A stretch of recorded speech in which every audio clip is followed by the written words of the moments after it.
And are you an Orange Booker? I'm a liberal. I've always been incredibly resistant to what I think is actually quite a lot of self-inflicted harm which has been caused over the last few years by people pigeonholing themselves and each other within one party, left or right. I mean, look, I wrote for the Orange Book. I've also just submitted a chapter for something which I read in the newspapers is supposed to be a riposte to the Orange Book. I wrote a book about 5 years ago on education policy, which was the first book, I think, in amongst any of the major political parties, advocating the pupil premium, which I now understand is one of the sort of pin-up policies of those who dislike the Orange Book. I honestly think we need to be careful not to use the language of division which our opponents would like to impose upon us.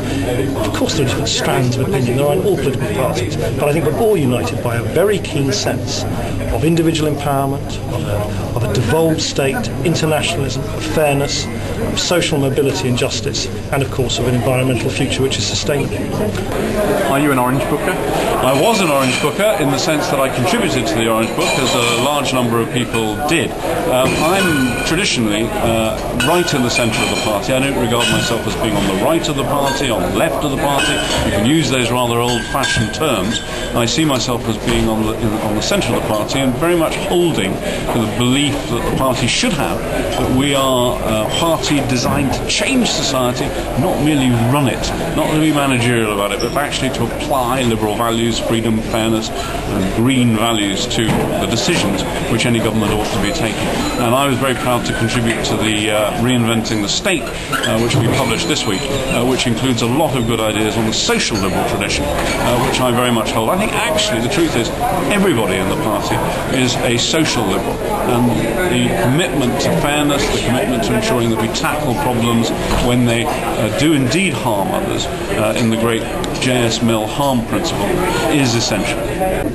And just finally, do you want to be leader? I want to be the best Home Affairs spokesman that I can be at the moment. Frankly, any other crystal ball gazing about what might happen in the future, A, of course, immediately gets written up in a mischievous way and is damaging to us. But B, I think politics is a much more fluid game than all of that. I personally think Ming is doing an exceptionally good job. He said he's going to lead us up to, through and beyond the next general election, and that's exactly what he'll do. And finally, do you want to be leader? Well, I've already stood for the leadership, so I suppose the cat's out of the bag on that one. But if the real question is, would I stand again for the leadership, I have never been one of those people like Michael Heseltine who sort of sat down when he was just out of nappies and said, I'm going to be in Downing Street at the age of 42 or whatever it happened to be. That always seemed to me absolutely absurd. And you have to live life taking the opportunities that you have, and I'm absolutely delighted to take the opportunity that Ming offered me of developing our environmental policy, because we now have a fantastic environmental policy. Zero Carbon Britain is the best policy put forward by any British political party to tackle climate change, and I'm very happy doing what I've been doing.